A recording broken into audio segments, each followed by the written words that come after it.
Oh, there you are! Welcome to another full English lesson coming to you from the birthplace of Winnie the Pooh, Professor Snape, Judi Dench, Hugh Laurie, and of course the English language, which is why we are all here together now. So without any more dawdling or time wasting, let's get on with today's full English lesson right now.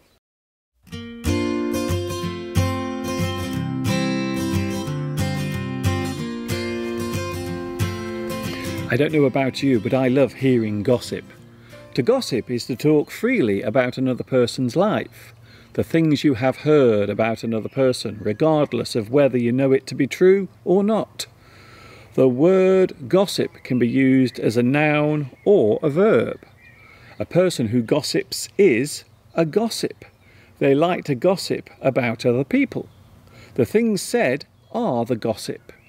You can hear gossip from others. Gossip can be described as hearsay, tittle-tattle, rumour, scandal. You will often find that very small towns and villages will have local gossip. A person who seems to know all about what is happening in the surrounding area is the local gossip. Be careful what you say to her. She is the local gossip around here. So gossip can be the person spreading the rumours or the thing that is being said. Some people like to read about celebrity gossip on the internet or in magazines.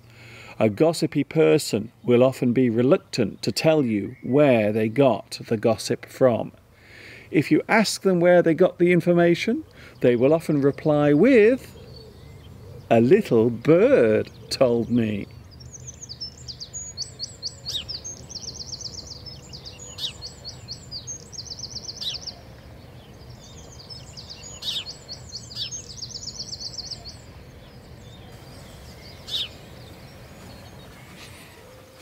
Have you ever been stuck for words?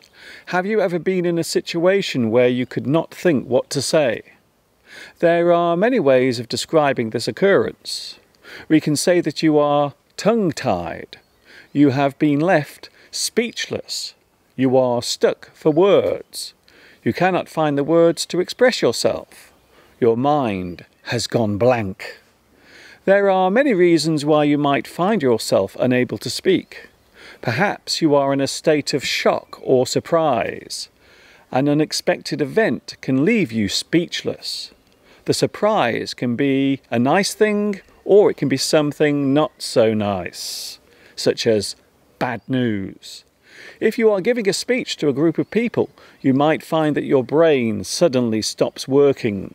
You become nervous and cannot remember what to say.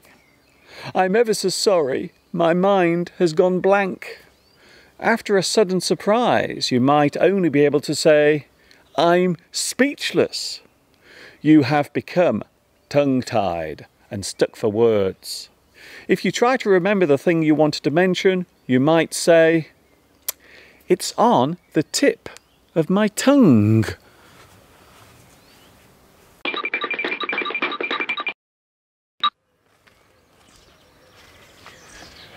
It's time now to take a look at another buzzword. A buzzword is a word or phrase that is used during a certain period of time. Today's buzzword is redact. The word redact means to conceal or hide information which may be unsuitable or sensitive. To conceal parts of printed text that is deemed private or classified is to redact. To edit a report before publication is to redact. The redacted Secret Service report was published yesterday. To censor or obscure something so it cannot be seen is to redact.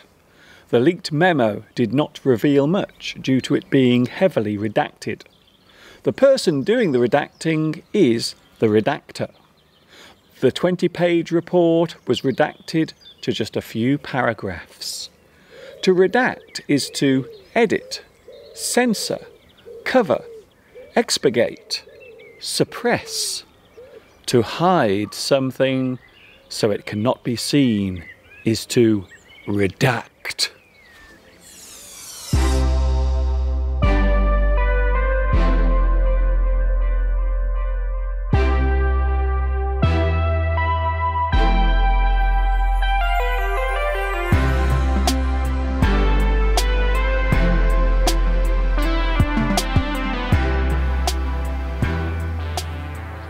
A continuing debate in English usage is the question of when to use who and when to use whom.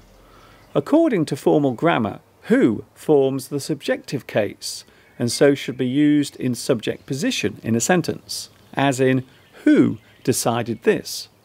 The form whom, on the other hand, forms the objective case and so should be used in object position in a sentence, as in whom do you think we should support? To whom do you wish to speak? Although there are some speakers who still use who and whom according to the rules of formal grammar as stated here, there are many more who rarely use whom at all. Its use has retreated steadily and is now largely restricted to formal contexts.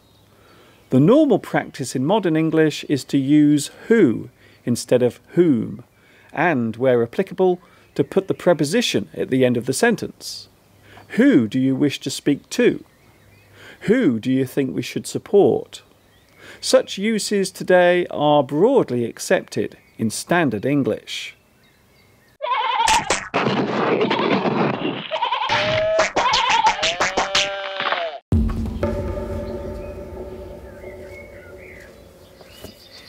Have you ever seen a prefix in an English word? Well, in fact, there are lots of them. In fact, there might be more than you realise. There are many occurrences of prefixes in English words that serve to dramatically change the meaning of the original word. For example, the prefix pseudo before a word denotes something as fake or artificial. For example, pseudo-science refers to a practice of science that has not been accredited or qualified.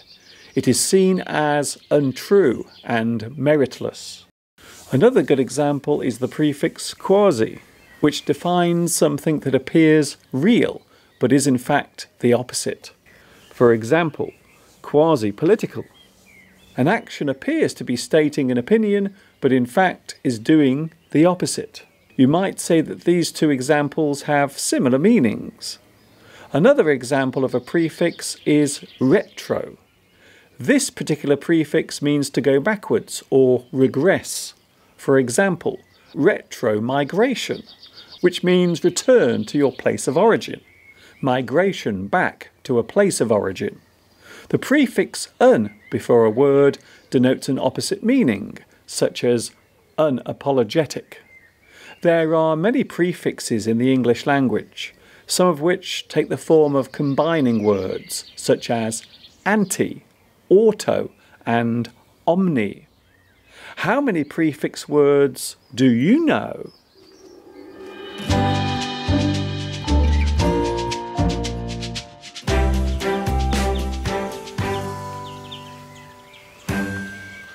Sadly, it is time to say goodbye, but don't cry because I will be back with you very soon with another edition of my full English lesson.